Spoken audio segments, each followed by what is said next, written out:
This is CG Ruthless Sports. I will be brutally honest. Ain't nothing but being brutally honest. Coming at you with another video.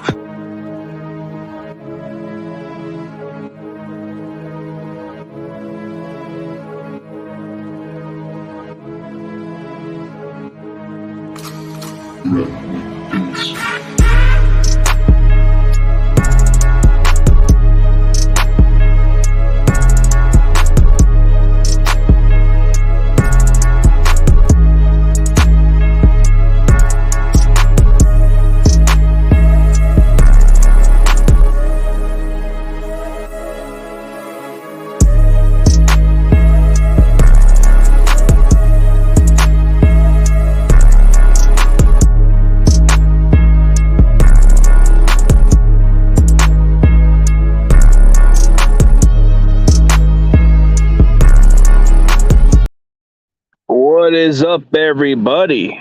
CG at night. Sorry I wasn't able to post a recap earlier because I was super busy. So sorry I'm not going to be able to show my face because I'm at work right now. But I'm going to give you guys my thoughts of it, and I'm going to give you some of my opinions about this, all right? So I know a lot of people were kind of panicking about Trey Lance's practice, and to be straightforward with you, that's just one practice. It takes time. You're going to have to go through the ups and downs with the kid. So you would expect that from a guy like him. Unlike Jimmy Garoppolo, it's pretty much the same thing. He keeps doing that all the time, but he translates that into the football field. So what's up, 400 Channel? What's up, bro? So I just want to put that out there. Is there a concern of that? Nah. Why should we be underwhelmed by that? You're going to expect that from a young quarterback. He's going to have to get better with experience, whether we like it or not. So as far as like when you look into it, you have to think of it like, you know, he hasn't had too much experience, so he's going to get better. And you do like that. Yeah, people are unrealistic. Yes, sir, they are. And I feel like that's the one thing that people don't get. I mean, so the guy has one terrible practice and everybody's fucking making jokes out of this guy. But hey, when Jamie had terrible practice, nobody gave a shit about it because that's just the routine. But what stands out about Trey Lance after practice was he did the extra work. So, you know, he wanted to fix that issue, and that's what I like about him. See, at least with him, if he has a terrible practice, he's going to do some extra work and try to get better at that spot. So I'm starting to like it. You know, when you look at that as a quarterback, you really want to improve that area. So he was, what is it, like 7 for 15? Yeah, 7 for 15. So what? He had his moments. This is a great defense. And the people who keep saying that our defense ain't fucking legit are fucking blind. Like, straight up, like, any other fan base outside of our own fan base that doesn't think our defense is fucking legit need to get a fucking drug test. Like, come on. Look at our cornerbacks. Travarius Ward. Why would you want to throw his direction? The guy's a freaking good shutdown quarterback. Mosley's kind of been held in his own. Hufunga's looking like a savvy veteran out there. Our defensive line, it's pretty hungry. Our linebacking core, shit, bro, they ain't no joke. And when you look at it this way, what's there to be ashamed of? It's a top 5 defense or a top 3. This unit's got potential to have a lot of turnovers. Forget about last year. Our secondary was trash, but this is a really good fucking defense.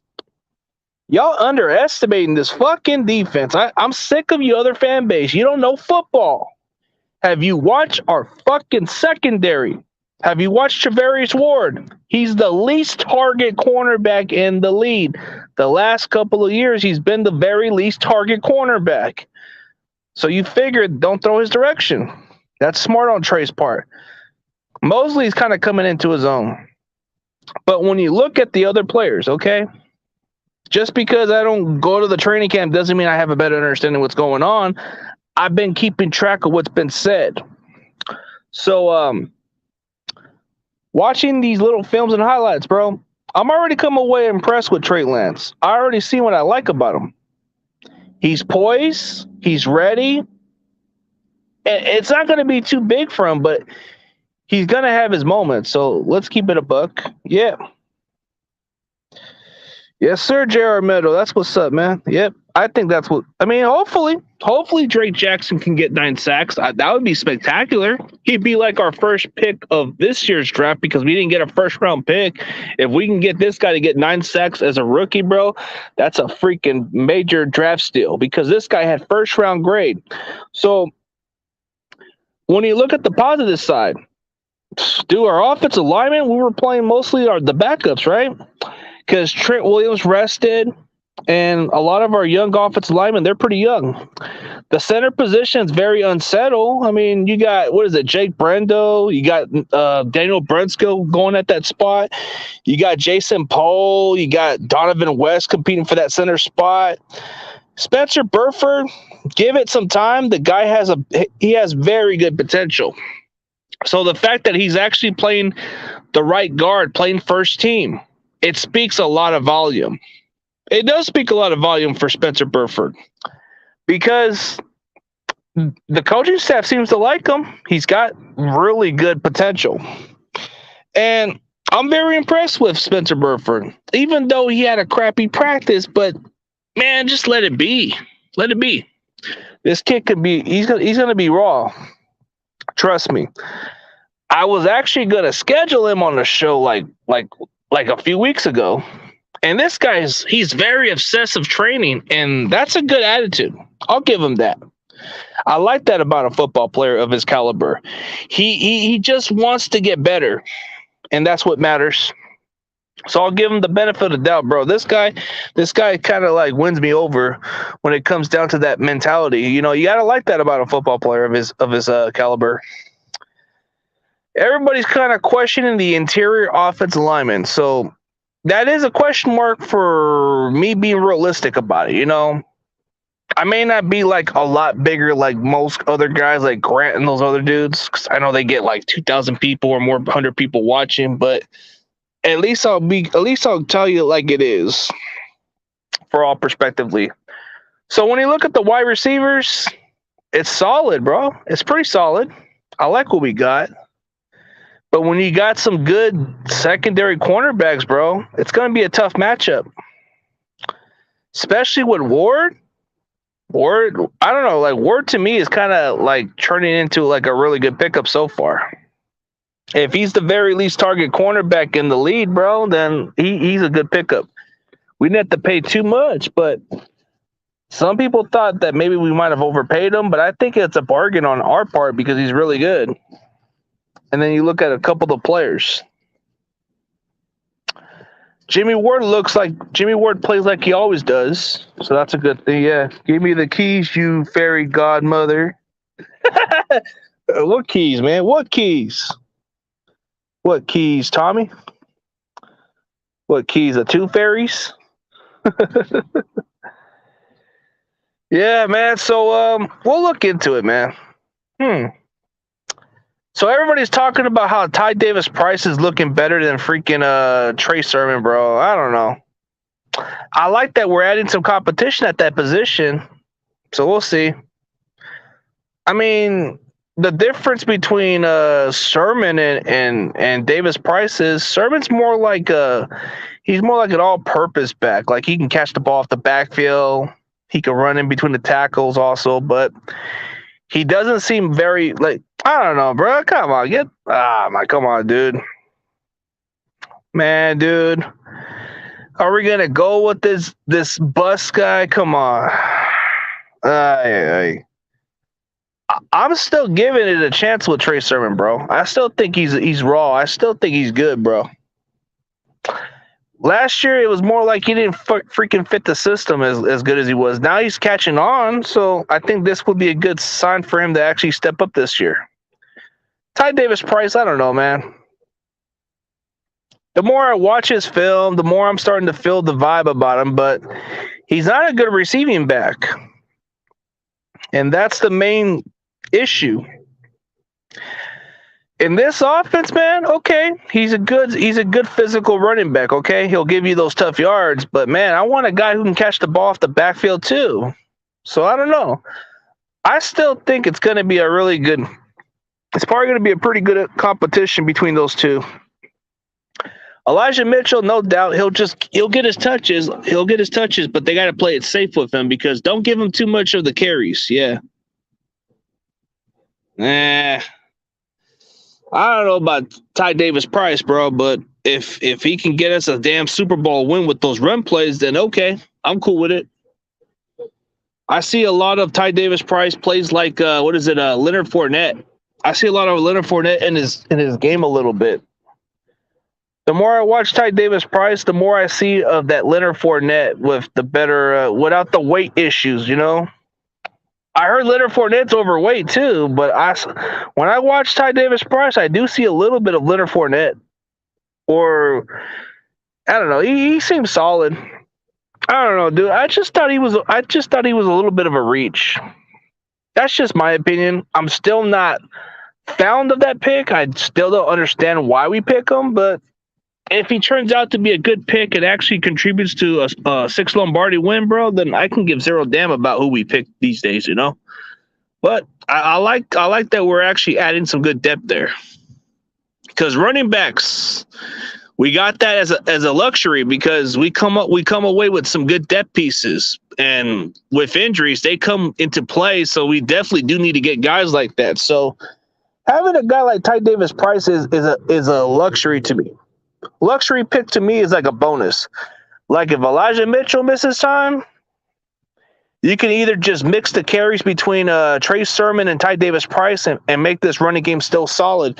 You get your thunder and lightning over there, and you get your good style of offense right there. But with all the running back depths, you got Jeff Wilson, who's a good receiving back, a good physical back. I mean, yeah, Lance had a bad day today, but was that his bad or because our defense is legit? Tommy, that's a really good question, bro. Really good question. That's a really good question. Hey, you want to just jump onto the link a little bit or not? I'll let you in. Lance had a bad day today. Was that his bad or because our defense is legit? I just think our defense is fucking legit, bro. Like, I think our defense can make any good quarterback look bad, bro. We make Stafford look like shit. Dude, we make Stafford look like a fucking third-string quarterback. And the Rams fans like to fucking hype this guy up like he's the fucking greatest team since the slice of bread, bro. Dude, Jimmy Ward got 2 interceptions off of this guy on Monday Night Football. Anytime we play Stafford, he throws a pick on us, bro. So we make anybody look bad. Bro, we even make Derek Carr look like a fucking peewee quarterback when we played that Thursday Night Football when I was there. We made Derek Carr look like a fucking peewee quarterback. I actually thought at first we were going to make him look like fucking Drew Brees because of our fucking injuries. Oh, I would go on it if was no worries, bro. Keep Jeff Wilson. It's going to be interesting competition. It's going to be interesting competition. Because we do got this kid from Georgia Tech who's pretty damn good. He can catch the ball off the backfield. I'm hearing a lot of praise about Marshawn Lynch 2.0. I don't know about that. Maybe that coach is a little bit on crack a little bit, but I like to see more of this kid's film. He runs a 4.5 speed, I believe, and he's 230 pounds. Yeah, I think our defense is legit this year, bro. I mean, we make Stafford look like a fucking joke. We make Jared Goff look like he doesn't fucking exist. I mean, we make Aaron Rodgers. Dude, Aaron Rodgers, he can have his moments, but dude, we do make Aaron Rodgers we make his day a fucking living hell. It's anybody's guess.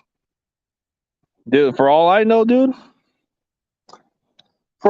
our defense, bro, the only issue with our defense is we just don't tend to stop the mobile quarterbacks. That's been our biggest Achilles heels, is slowing down mobile quarterbacks. And we're actually starting to add some talent there, but I think it's going to have to come down to us beating teams like We're going to have to beat teams like Arizona, especially with Kyler Murray, because he's a running quarterback, and he gives us problems. You're going to face the likes of, Atlanta, they got nothing, bro. But they got Mariota, who could probably run for his fucking life, so who knows. But when you look at the AFC, when you look at the schedules we got Russell Wilson with the Broncos. He gives us problems. That could be the challenging part.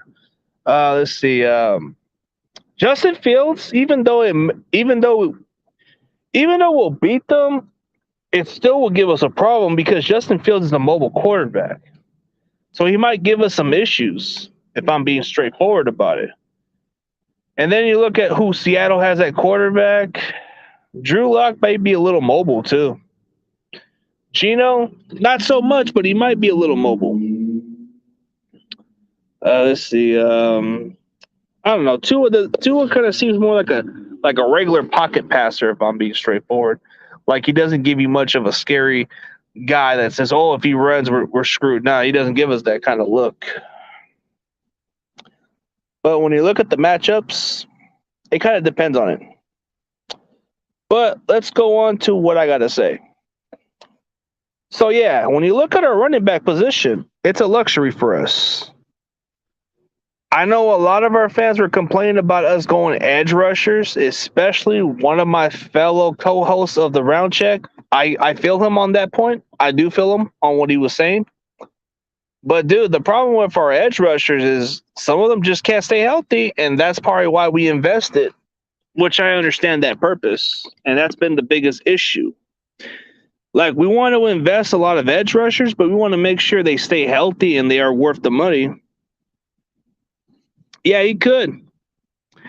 Ebukam is very mobile. Ebukam is a good spotting linebacker, but we're trying to make him too much of an edge rusher. So he kind of does everything. Like he is exactly a Swiss Army part of our defense. Like you can actually have him spy mobile quarterbacks, or you can just have him rush the passer, one or the other. And he runs a 4.45 speed. That's pretty quick for a guy of his size. He's like 250 pounds or 260-pound linebacker, bro, but he runs pretty quick. That's what makes him pretty interesting is he's very athletic. I think he's probably going to be the full-time starter, so it wouldn't surprise me. Ebukam is very quick, so he does give you some. He does give us an advantage when it slows down mobile quarterbacks, but haven't heard too much about Ebukam. All I've seen about Ebukam is his workout and all the other stuff. I didn't hear much of his name, so we don't know. Looking at the rest of the players, Danny Gray seems intriguing. Like he's got that speed, but I guess in practice he's kind of like shown like he's got great speed, but he's got to be more than a one-trick pony. So we'll see. I mean, in college he was tough to tackle. He was quick, yeah. Hey, Tommy, you got to get on my case on the damn shit, man. And fuck you. Nah, I'm just playing, bro. We're cool. Man, enjoy your damn parade. I know you guys got your damn championship. I know we still got our 2019 championship. I know it's COVID. It didn't count, whatever. But we still got it. We'll see. But, man,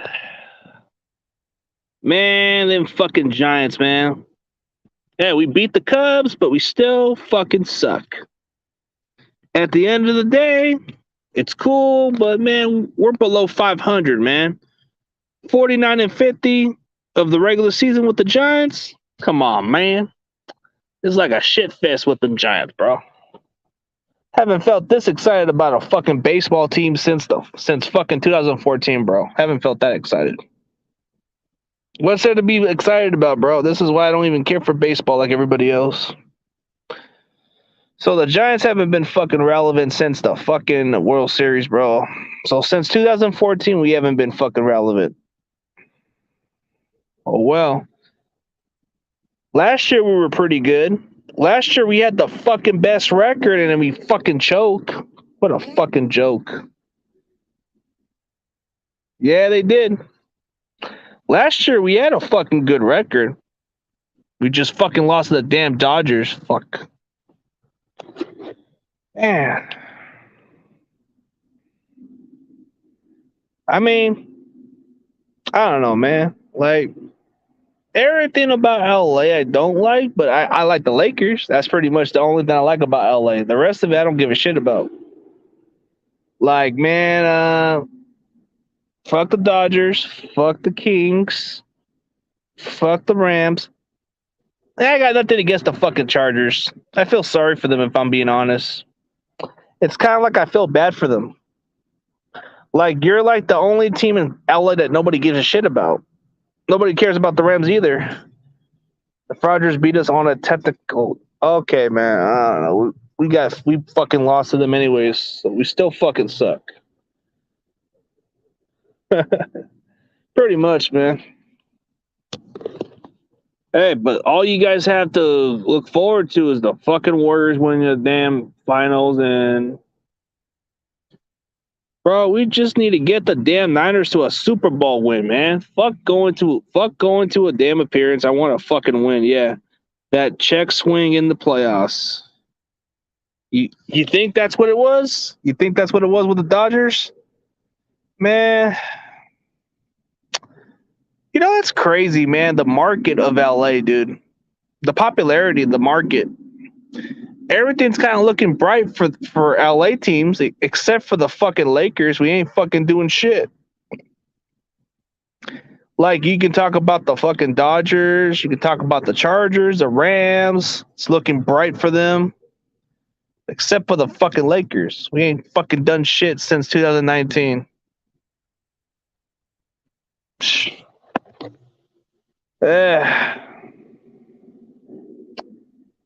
Fuck Dodgers.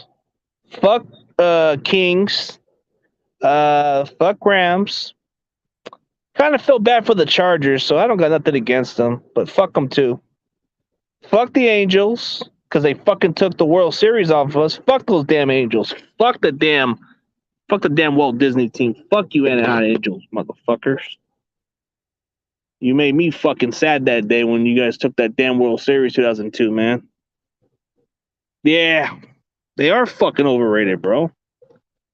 What's so overrated about the Rams, bro? They were handed the fucking Super Bowl. They were handed that shit because nobody wanted to fucking watch them. Bro, they had some loyalty in St. Louis, and they fucking did them wrong. Dude, if I was a fan in fucking St. Louis, I would have fucking just never fucking support the Rams. But you get some of those fans like that, bro. Like, if a team like that left and went to another city, bro, I would have been fucking done with them. Sometimes I wish we lost to the Slackers.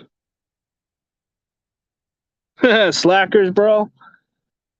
If we would have lost to the Packers, bro, I think it kind of does make a difference. I think Green Bay probably would have beat them. I think Green Bay would have probably beat the Rams in the fucking playoffs.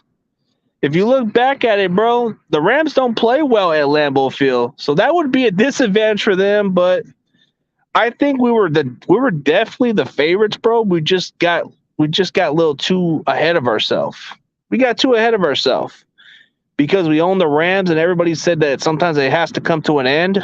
And I think maybe that was the moment for them, but now it's our time, so. Maybe this time when we see the Rams in the playoffs, at some point we'll probably get our revenge, and they probably would have to be the one watching the Super Bowl, and we'd be the one over there. So maybe we'll see. I'm not expecting much from Trey, bro. But I know in a couple of years, bro, under Trey Lance, this team is going to have a 6 Lombardi. I'm not sure. I'm not saying when, because if I say it, then people are just going to say I'm fucking delusional. In a couple of years, we are going to get a 6 Lombardi. It's just the timing, everything.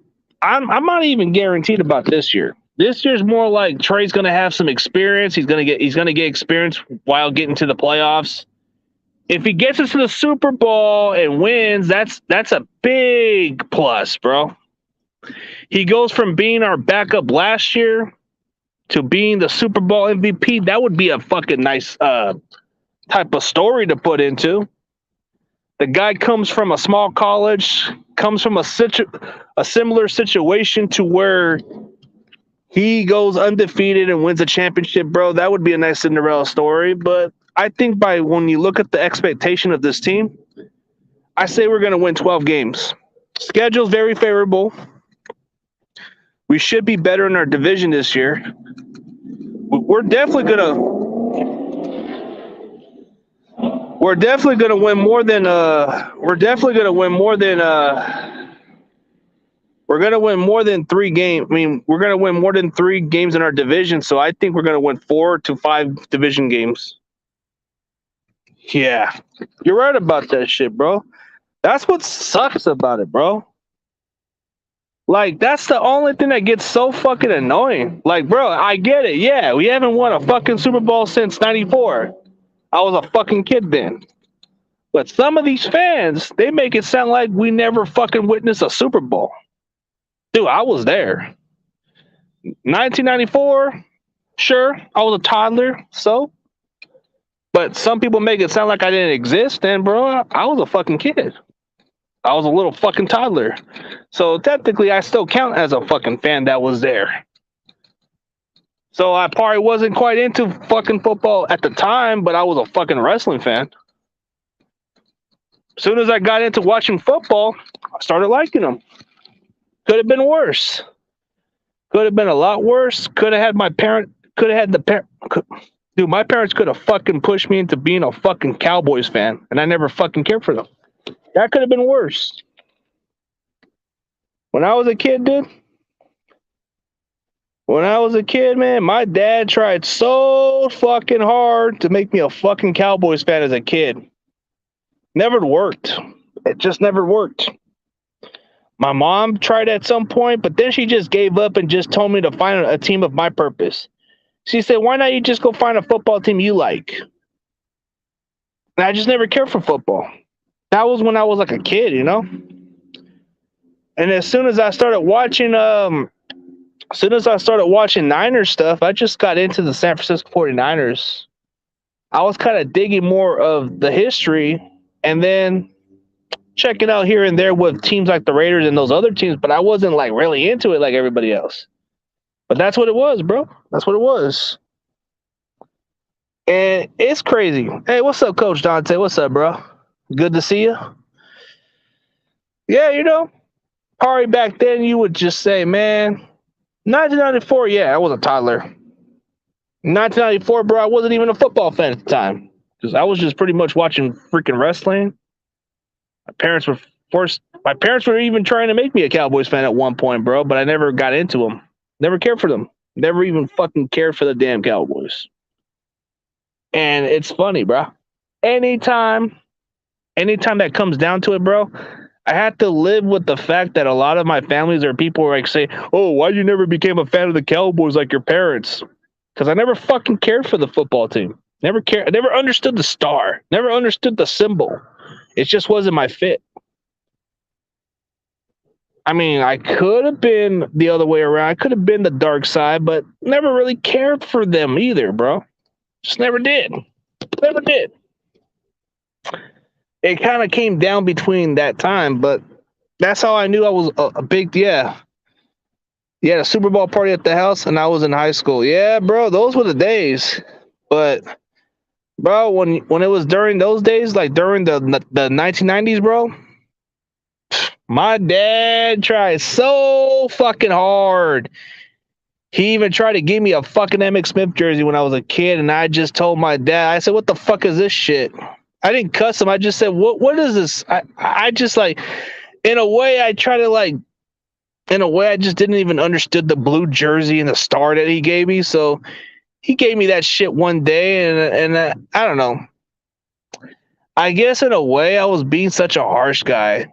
I didn't like usually when I don't like something. When I was a little kid, usually when I don't like something, I throw that shit in the trash. And I guess when my dad saw what I did, He was so fucking mad that he even one day said, I'll fucking disown your ass if you don't fucking root for that team. And then he got to the point where he accepted it. Like, he just got so mad about the fact I never give a shit about the Cowboys. That's what it was. At first, my dad was upset because he didn't like that. Because, you know, when they buy you something, they want you to worry, you know, but I just never cared for it. And then my dad just saw, like, he kind of like had an idea, and he just thought, man, just go find a fucking team to root for. And then he's like saying, why not you become a Niner then? Why not you become a Niner fan since you don't like that damn Cowboys? And I said, oh, okay. Watch Steve Young, watch Terrell Owens, never look back. Never looked back ever since. Those were the days, bro.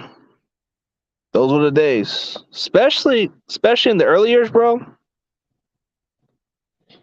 Those were like the good times to be a fan of the Niners. But then when it came down to those tough times, 2004, shit, we were garbage, bro. We were freaking trash. We only won 2 of our overtime games against the damn Cardinals with our fucking musical chair quarterbacks we had, bro.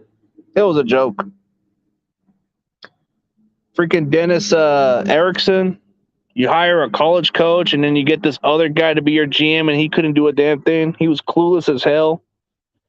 I mean, those were the days. If you had to live down those days, and then you had to live with the Jim Tom Sulas also, but the Mike Nolan and Singletaries weren't that bad. It's just we were kind of building a small foundation, and we built a fucking good team then, but it just was the wrong coaching staff. Now that you get the right coaching staff with Shanahan, we got the right team. We look at the future side of it, man. Dante, how do y'all get swept by the Ace? Damn, the Astros got swept by the Ace? God damn. Man, fuck the Cardinals. But that was pretty much like our only 2 wins we had that year. In 2004, 2 overtime games. Tim Rattay had one of his best, season opener, where he had 400 yards.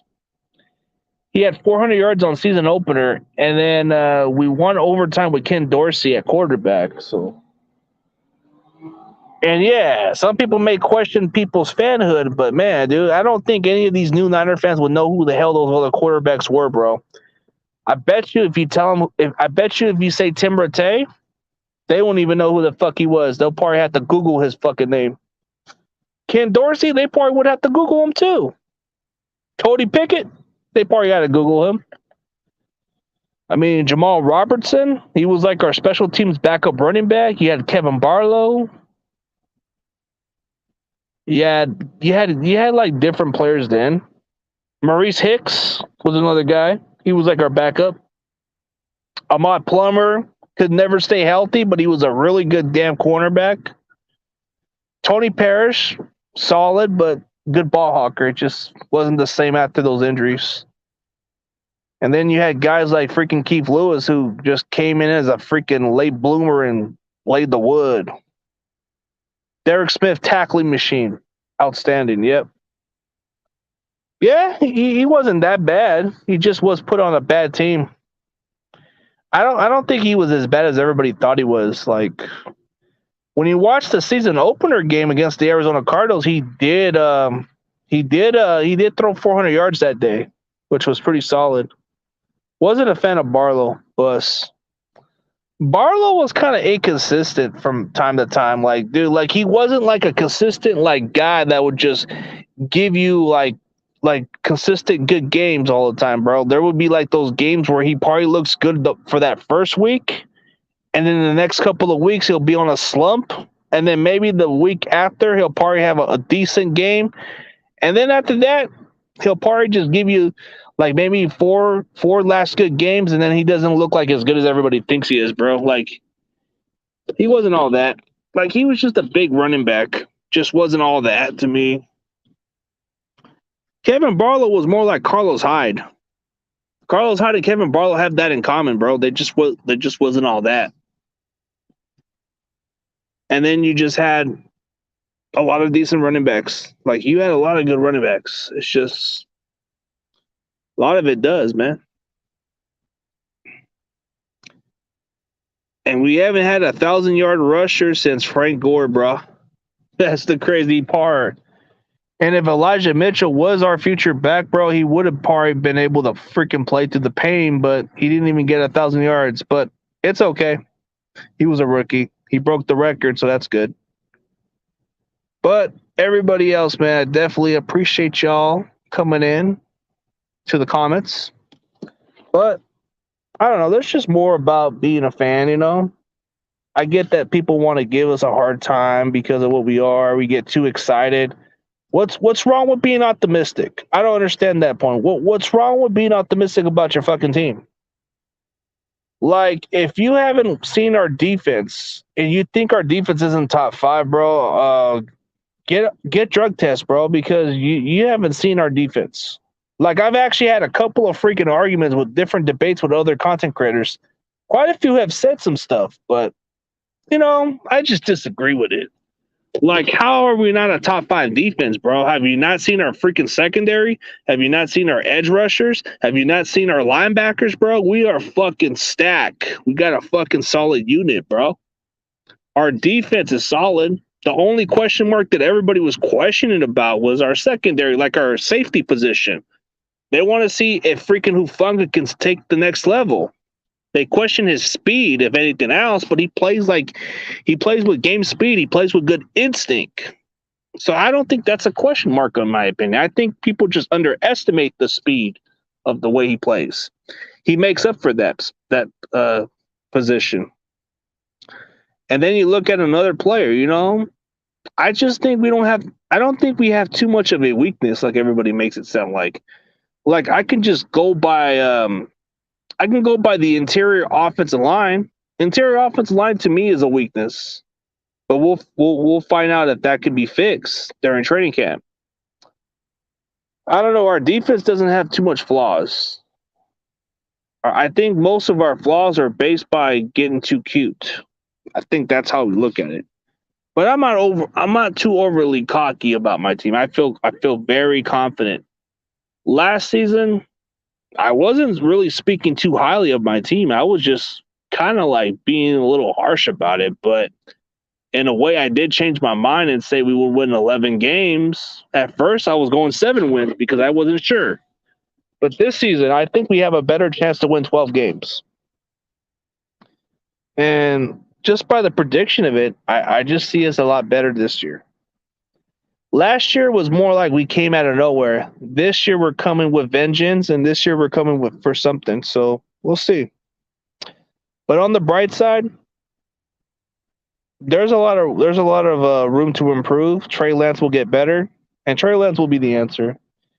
The media is just gonna keep throwing shit out there. They don't even care for the good practice because they don't really have much to say. But when it's something bad about it, they're gonna bash him, of course. So you just gotta let it be. But hey, I'll definitely see you guys later. I'm gonna just call it a day, and I'll definitely stream maybe tomorrow. We'll see. But peace, y'all.